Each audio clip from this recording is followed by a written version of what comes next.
Financial inclusion is a very pertinent issue in the current world that we live in. And at the heart of this motion today is matters financial inclusion and affirmative action. And the motion reads, affirmative action programs designed to specifically empower women financially are detrimental to achieving a financially inclusive society.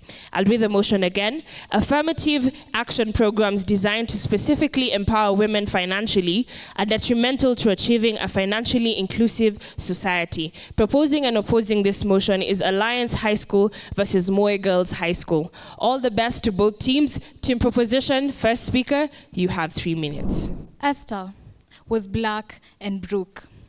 But when Esther saw that side opposition is saying that affirmative action programs are the way to achieving a financially inclusive society, Esther established, my name is Esther from the Moy Girls School, Nairobi, and panel, I have established, my team has established that for us to achieve a financially inclusive society, we have to adopt the status quo today. And that is that affirmative action programs designed to specifically empower women financially are detrimental to achieving a financially inclusive society.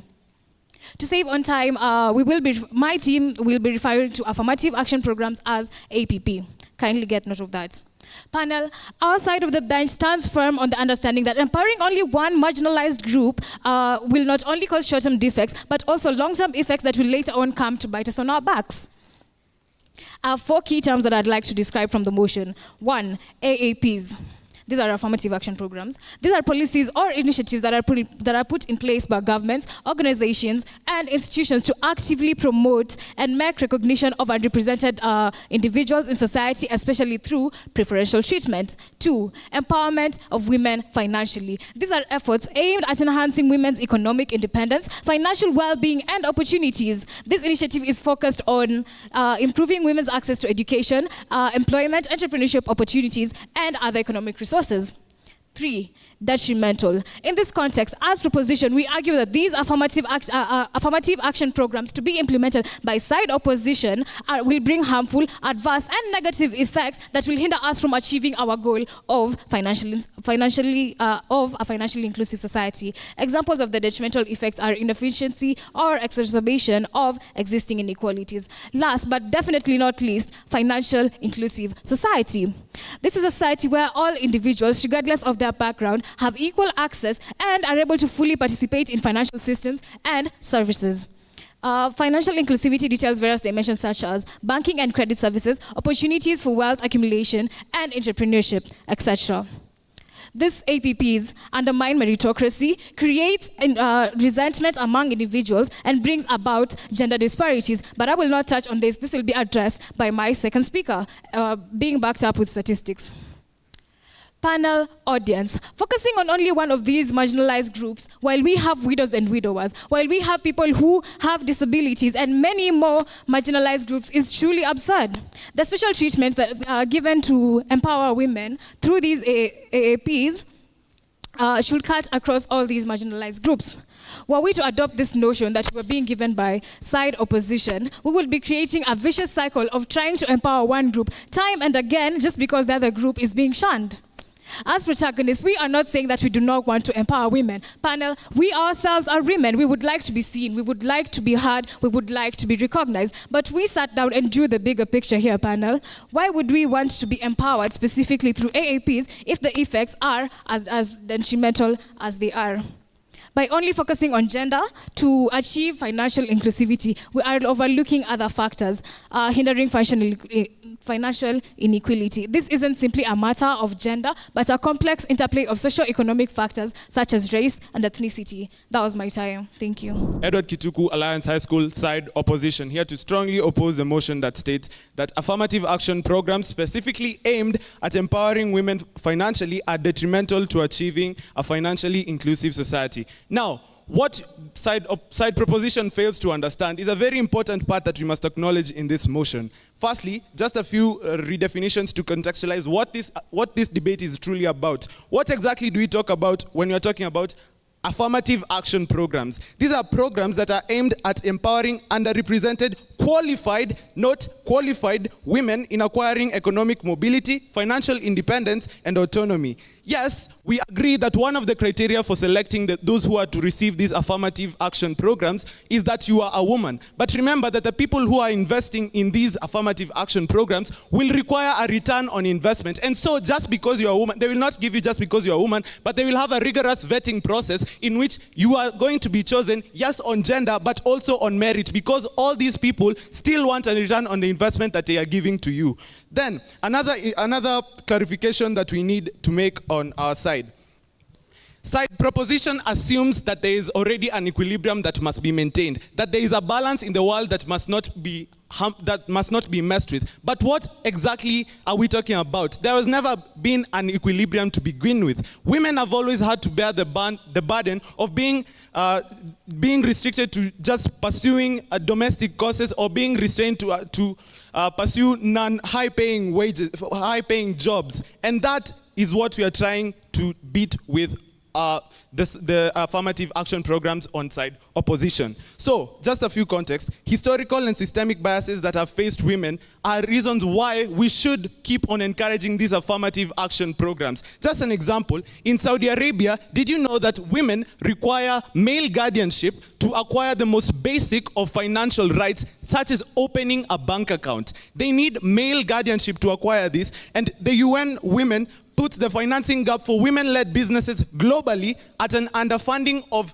get this, 1.7 trillion US dollars.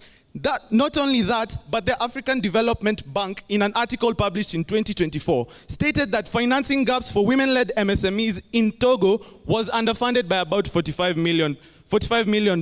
All these are reasons why we should uplift the part of the section of society, in this case women, which has always had to bear the burden of not being considered good enough. And that is exactly what we achieve on our side of the house. What exactly are we talking about when we talk about these benefits of affirmative action programs? AAPs, thank you for that. AAPs.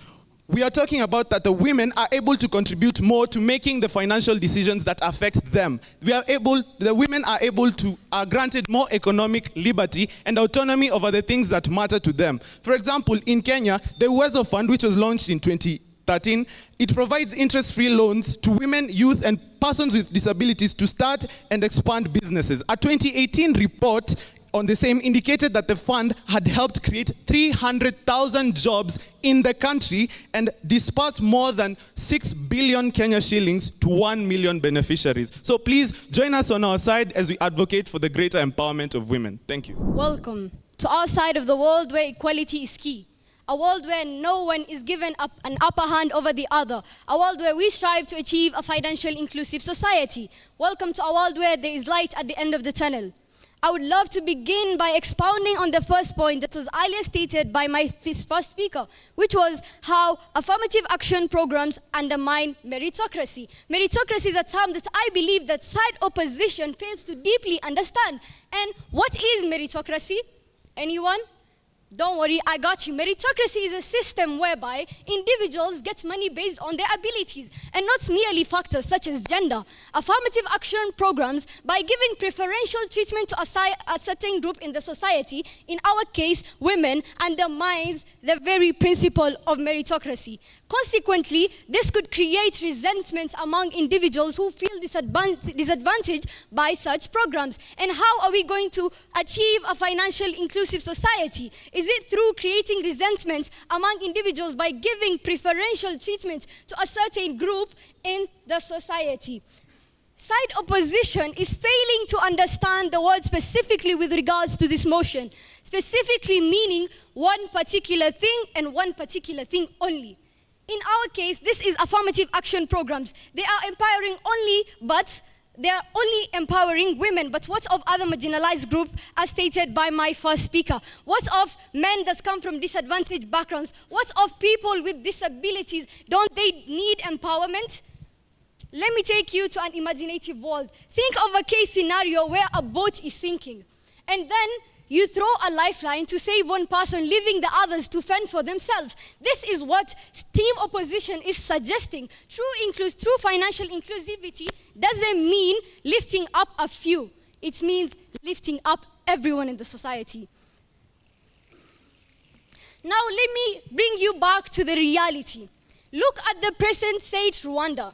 They have taken initiative to empower their women, and now, according to the global news, 56% of their government is, guess what? Women, and 44% men, making men what? The underrepresented group. This is a clear indication that these programs are in fact detrimental to achieving a financial inclusive society.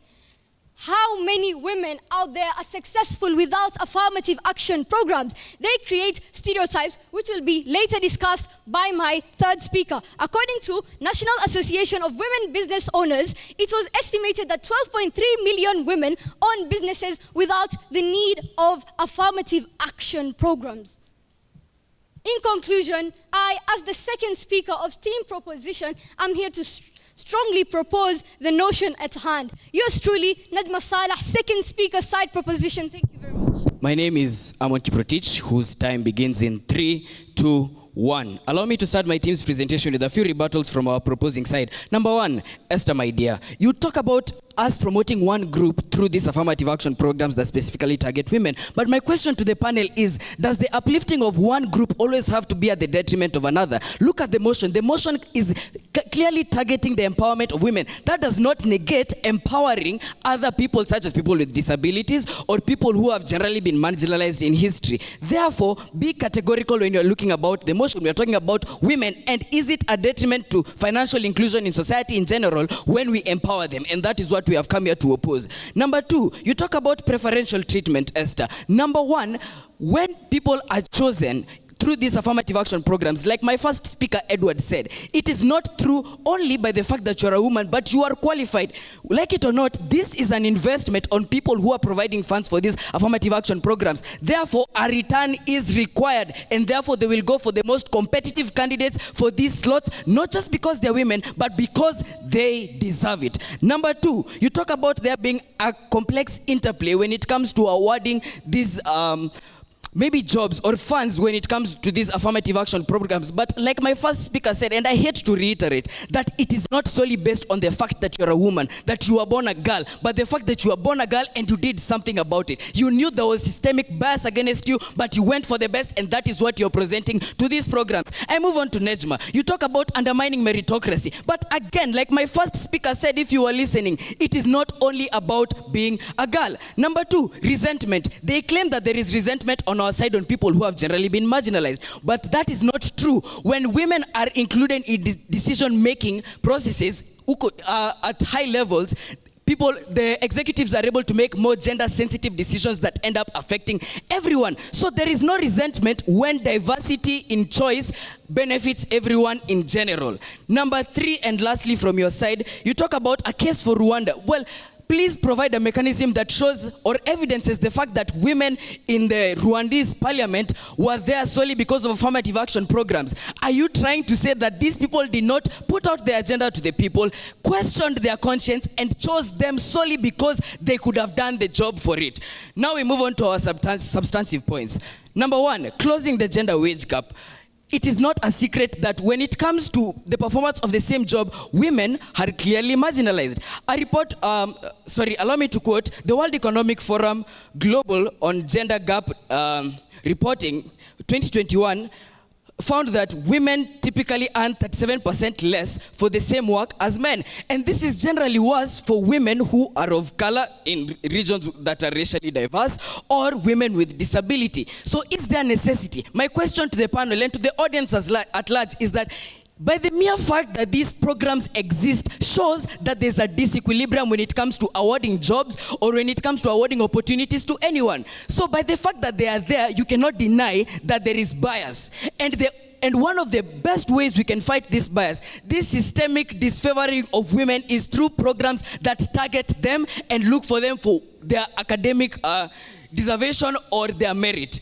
As Nejma was trying to say, does not happen on our side. And lastly, as my first speaker said again, when it comes to resources, their third speaker, I'm assuming, will come and claim that there are limited resources. Let's focus on things that affect more people. Let's go help starving people in this region, provide water to them. But what you're forgetting is that it's not like we are pouring money endlessly in programs that support women. These are low risk, investments on people who can clearly do the job, and high reward because they are able to perform better than men who are put in that position solely because of the fact that their name is John or their name is Peter, just because they are a man. Therefore, there is greater financial security on our side of the motion, and more options are accorded to women when they don't have to worry, is this job interviewer going to bias me simply because I am a woman? They have more options because they can get employed, they can provide education, quality education to their children, childcare, and they can help in this fight against the systemic bias against women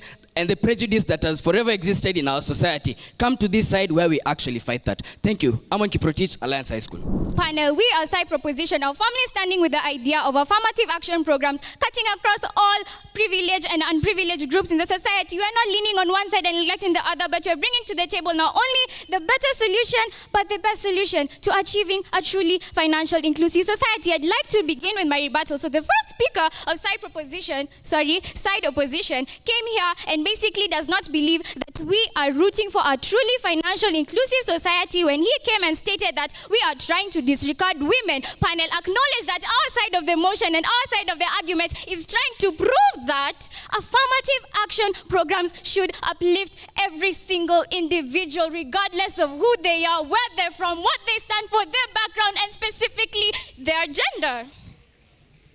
The second speaker of side opposition came here and basically regarded what my first and second speaker were saying.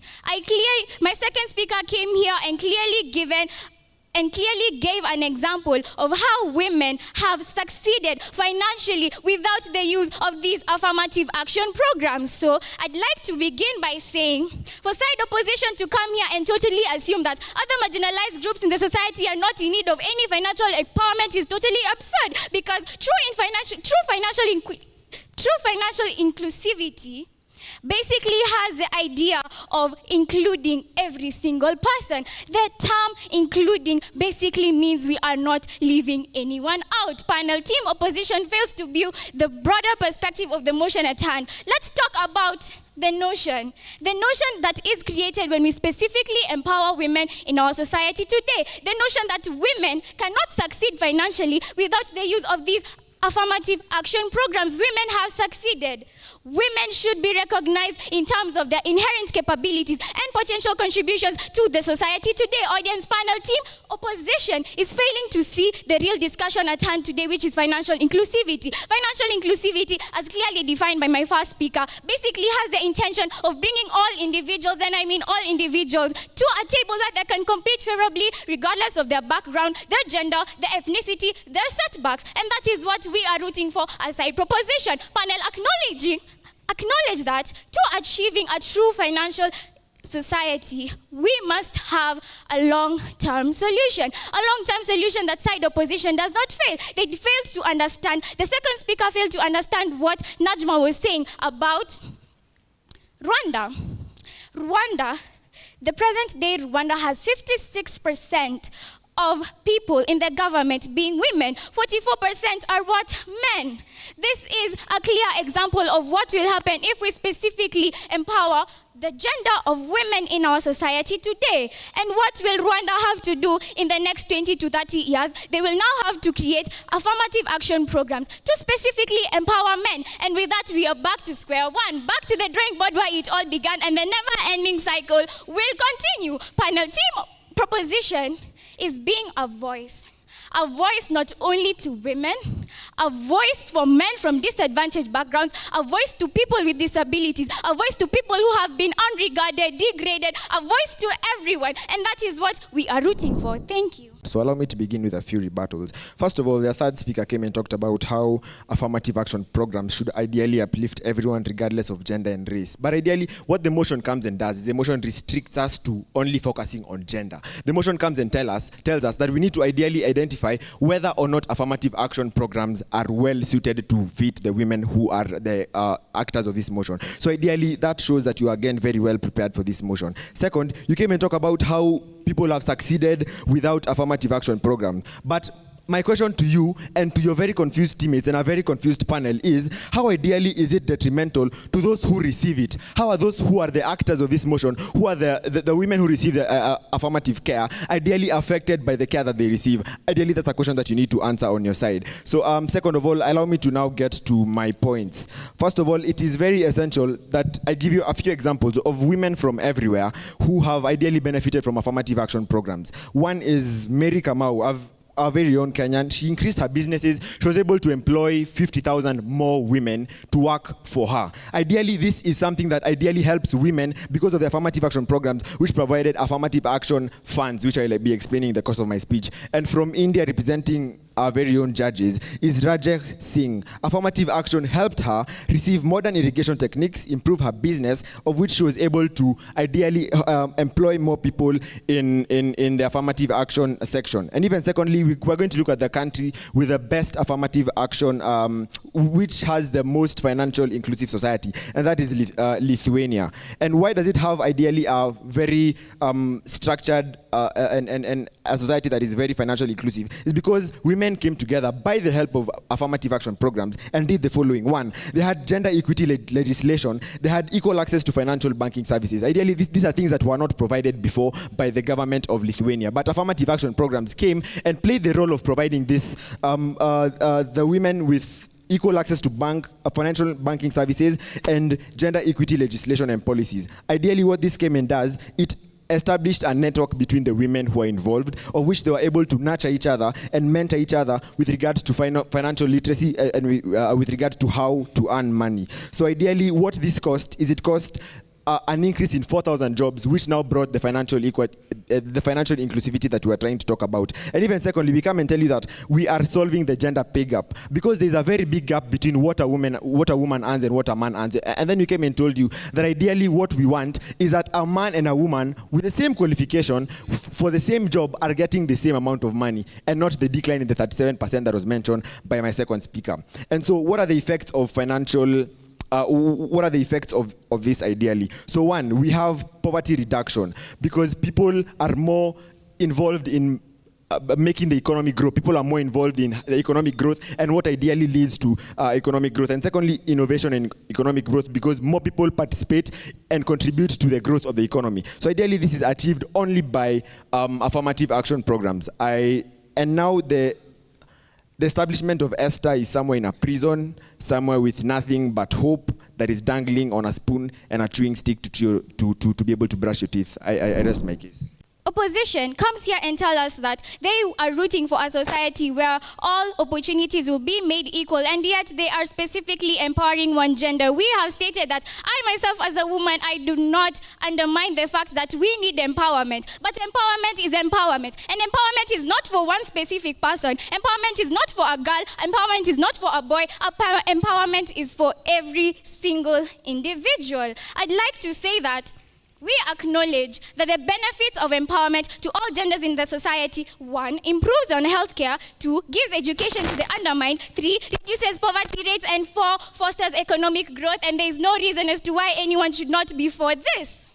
So, my first speaker She established what she was supposed to do. My second speaker came here and fully gave the statement of rebuttaling every single point that was stated by this side, and she gave what we were standing for. I, as the third speaker, believe that I have fulfilled my role, and there is no reason as to why we should not be rooting for financial inclusivity in our society today, and financial inclusivity means including every single person. Thank you. In 1 minute, I'm going to explain to the panel and to the audience here or audience at home, why the side opposition precisely has won. And I'm going to do this by highlighting the key clashes that came out in this debate. Number 1, the very motion became a very contentious matter when side proposition failed to understand that the empowerment of one group is not done solely because of gender, but because they have been marginalized before. It is being done to create a balance out of an imbalance that has been there before. We found it, and therefore it has to be fixed. They failed to mechanize a way in which the providence of these services are a detriment to achieving a more financially inclusive society. They did not tell us that. What we told you is that by ideally promoting affirmative action programs, there is greater financial security and there are more options for women who in this case are being provided for these services. Number 2, meritocracy. They came and claimed on our side that people are not judged. People are judged rather according to their gender, but not about how exactly they deserve this job. But that is not true. Like my first speaker said in the beginning of his speech, that people are chosen in these programs first because they're women, and second because they deserve it. In our side of the case, we have more choices for women who are receiving these programs. Resources are being invested in women who can do something about what they have learned in school or what they have learned generally in life. And in our side of the case, there is justice being served to those who have been denied it previously in the past. Alliance High School, Amon Kiprotich, Arab Kimaron. Thank you. We have come to the end of this session. And at the end of every debate, we must have winners. So allow me to announce the results for this motion. Are you ready for the results? But first of all, a round of applause, please, for both teams. So the judges have awarded Moi Girls High School with 68.7%. A round of applause, please, for Moi Girls High School. And the judges have awarded Alliance High School with 68%. A round of applause, please, for Alliance High School. And the winners of this debate are Moi Girls High School. All the best to the girls. Thank you very much to both teams. We have come to the end of this debate. And congratulations to both teams that will be proceeding towards the semis or the finals. Again, for more of this content, please follow us on our social media handle at The Debate Circle. This is on Instagram, on YouTube, on LinkedIn, as well as on Twitter, and as well as on TikTok. And until next time, it's goodbye from us. I have been your host, Jaina Ching.